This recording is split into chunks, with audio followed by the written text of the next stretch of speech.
Have you ever wondered why traditional banking institutions seem so eager to encourage small, impulsive spending, but get surprisingly nervous when individuals cross the $20,000 savings threshold? It is not a coincidence or a simple mathematical milestone. Reaching $20,000 in liquid savings represents a fundamental shift in a person's financial leverage and consumer behavior, moving them from a state of reliance on debt to a position of true financial autonomy. When an individual accumulates this amount, they stop depending on high-interest credit cards for emergencies and begin exploring higher-yield investment alternatives, taking their wealth outside of the bank's low-interest fractional reserve system. In this video, we are going to unpack the hidden dynamics of the banking industry and explore exactly why a $20,000 savings account is the breaking point where banks lose their primary source of interest income from you. By the end of this video, you will understand the mechanics of how the specific amount changes your bargaining power, how the banking system relies on keeping average balances low, and the actionable steps you can take today to make your money work harder for you. Part 1. The transition from debtor to lender. When you maintain a balance of $20,000 in your accounts, your relationship with the financial system undergoes a fundamental change that shifts your position from a debtor to a lender. In the traditional banking model, consumers are typically seen as borrowers who rely on credit cards, personal loans, or mortgages to cover their everyday needs and emergencies. Because of this reliance, financial institutions profit heavily from the interest payments and late fees generated by these accounts. However, accumulating $20,000 in liquid cash breaks this cycle, meaning you no longer need to depend on the bank's credit products. Your savings act as a reserve of capital that the bank uses to lend to others, meaning you are effectively providing the funds that generate their profit, while receiving almost nothing in return. The transition away from being a debtor changes the entire psychology of how you manage your day-to-day finances and respond to unexpected expenses. People with less than $1,000 in savings are often forced into high-interest debt whenever an emergency, such as a medical bill or car repair, occurs. By holding $20,000 in reserve, you create a robust financial safety net that completely protects you from predatory interest rates and keeps your debt-to-income ratio exceptionally low. This independence directly cuts off the primary income stream that banks rely on, which is the compounding interest they collect from consumers who are trapped in a cycle of short-term borrowing and minimum payments. Recognizing this shift requires taking actionable steps to reclaim the power of your capital instead of leaving it idle in a low-interest account. Once you reach this milestone, your money should no longer be used by financial institutions to fund other people's debts at your expense. You can start by transferring your savings into high-yield financial vehicles, such as high-yield savings accounts, short-term treasury bills, or certificates of deposit that offer a much higher return on your investment.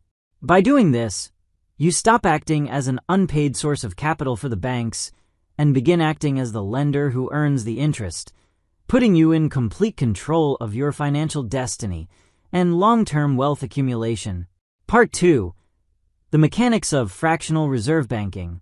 Understanding the mechanics of the fractional reserve system is crucial to realizing exactly why financial institutions view a $20,000 savings balance with apprehension. Under this system, banks are only required to hold a small fraction of their customers' deposits in reserve, while the rest of the money can be loaned out to generate interest revenue. When you deposit $20,000, the bank does not simply lock your money in a vault. Instead, it uses those funds as a baseline to create new loans, effectively multiplying the purchasing power and the debt of other customers. This means your single deposit acts as the foundation for the bank to generate multiple times its value in interest-bearing loans, allowing the institution to extract maximum profitability from your capital without offering you a fair share of those returns. The relationship between this system and a high balance saver becomes adversarial when the institution realizes it cannot easily replace the stability provided by large, reliable deposits.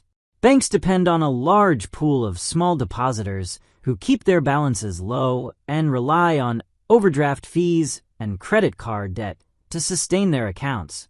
When an individual manages to accumulate $20,000, they essentially remove a massive chunk of leverage from the bank's fractional reserve pool, especially if they decide to move those funds to a different institution or a non-bank financial entity. Because the bank is required to maintain a certain ratio of reserves to deposits, the withdrawal or transfer of a significant balance forces the institution to either restrict its lending activities or find alternative, more expensive ways to acquire liquidity from the central bank. To protect your wealth from this system, you must understand that leaving a large balance in a standard deposit account means you are subsidizing the bank's lending operations for a fractional return. The mechanics of the system are designed to keep the average consumer unaware of how much their money is actually worth to the institution, relying on inertia and the illusion of security to keep balances in low-yield accounts. By moving your money into instruments that are not subject to the same fractional reserve requirements or that offer significantly higher yields, you disrupt the bank's ability to leverage your capital. Taking this step ensures that the financial leverage remains in your hands, allowing you to capture the interest that the banking system would otherwise take for itself. Part 3. The hidden cost of low-yield savings accounts.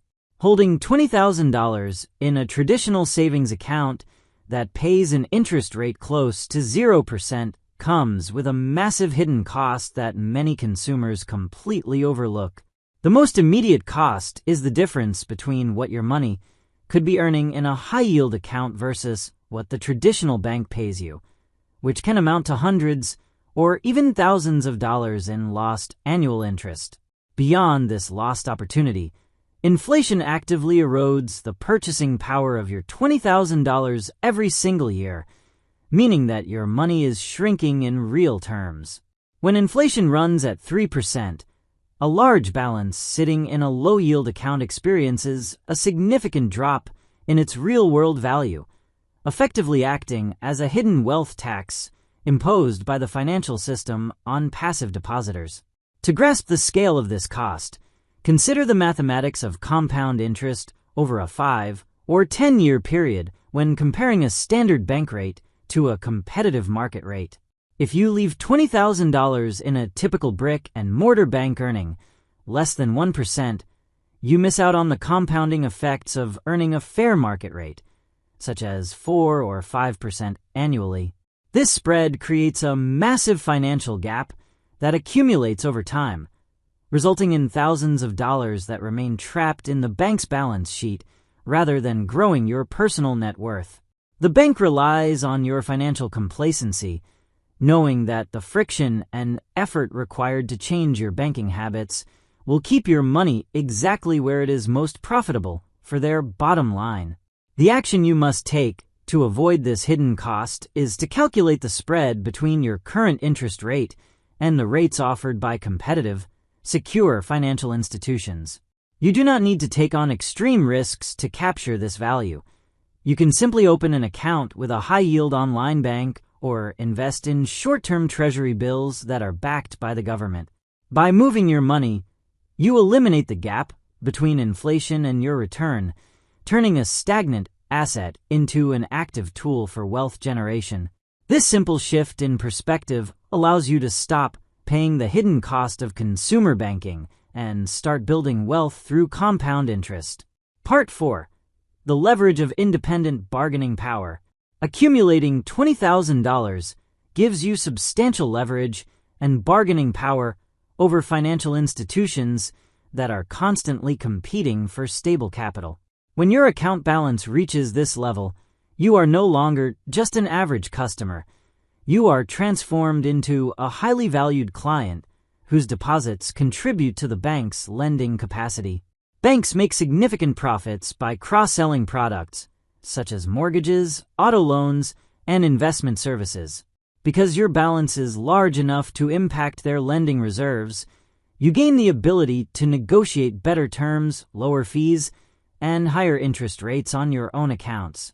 Financial institutions recognize the risk of losing a large depositor to a competitor, which forces them to treat your business with a higher level of attention and flexibility. This bargaining power benefits individuals across all stages of financial development, from those just starting to build their wealth to those with more complex financial needs. For beginners, this level of savings allows you to demand free checking, eliminate account maintenance fees, and secure better rates on personal loans without jumping through unnecessary hoops. Intermediate users can use this capital to negotiate higher yields on certificates of deposit or request better terms on credit lines by using the savings as collateral. Advanced users and investors can leverage this balance to gain access to premium banking tiers, which offer reduced trading fees, dedicated relationship managers, and exclusive financial products that are not available to the general public. To start using this leverage today, you must adopt an active approach to your relationship with your bank rather than accepting standard conditions. You should review the current fee structures and interest rates of your existing institution and compare them against competitors in the market. If your bank is not willing to offer better terms or match competitive rates, you have the power to transfer your funds to an institution that values your capital appropriately. This simple shift in mindset and action places you in the driver's seat, allowing you to use your savings as a strategic tool to demand better financial services. Part 5. Alternative Wealth Building Strategies to Outsmart the System. Moving your $20,000 out of traditional checking and savings accounts allows you to explore alternative wealth building strategies that outsmart the fractional reserve system entirely. When you take your capital out of the banking sector and put it into instruments like index funds, treasury bills, or diversified exchange-traded funds, you stop allowing institutions to lend out your money for a fraction of the profit. Instead, you position your money to capture the actual growth of the broader economy.